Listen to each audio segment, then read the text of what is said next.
particulièrement comment vous allez prévoir vos analyses par rapport au petit budget qui vous est accordé par votre direction. Alors, vous avez effectivement des obligations par rapport aux exigences réglementaires qu'il y a sur la microbio, les contaminants chimiques, les allergènes, les OGM, etc.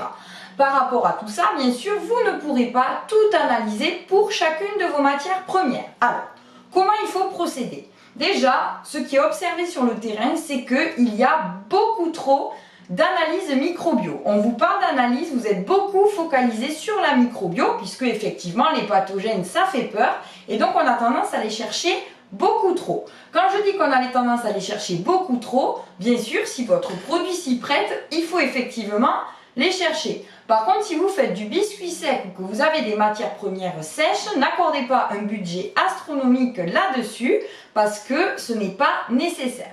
Donc du coup, qu'est-ce que vous devez faire? Vous devez déjà, premièrement, vous poser les bonnes questions par rapport aux caractéristiques physico-chimiques de votre matière première et également pour les produits finis. Ce raisonnement s'applique de la même façon.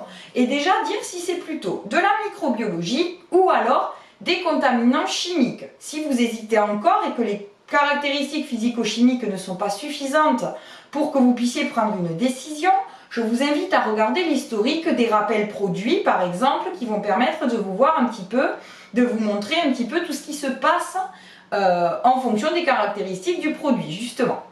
Donc déjà, ici, vous allez pouvoir voir si c'est plutôt de la microbiologie ou plutôt du contaminant chimique.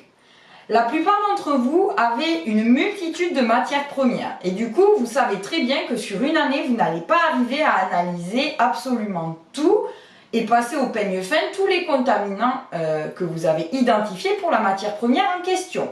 Donc, pour cela, il faut mettre en route un petit raisonnement particulier. Déjà, posez-vous la question suivante. L'ingrédient que j'utilise est utilisé à combien de pourcents dans mon produit fini? Et ça, déjà, ça va permettre de prioriser et de dire cette matière première est quand même majoritaire dans mon produit, donc je vais vraiment la passer en priorité. Ça ne veut pas dire que pour les épices que vous utilisez à hauteur de 2%, il ne faudra jamais faire d'analyse. Mais si par exemple la farine est un ingrédient majoritaire de votre formulation, il vaut mieux prioriser votre budget analyse sur la farine que sur l'épice que vous introduirez uniquement à 2%. Si jamais vous avez d'autres questions à ce sujet, n'hésitez pas à nous écrire. N'oubliez pas de vous abonner à notre chaîne YouTube. Je vous souhaite une très belle journée et je vous dis à très bientôt.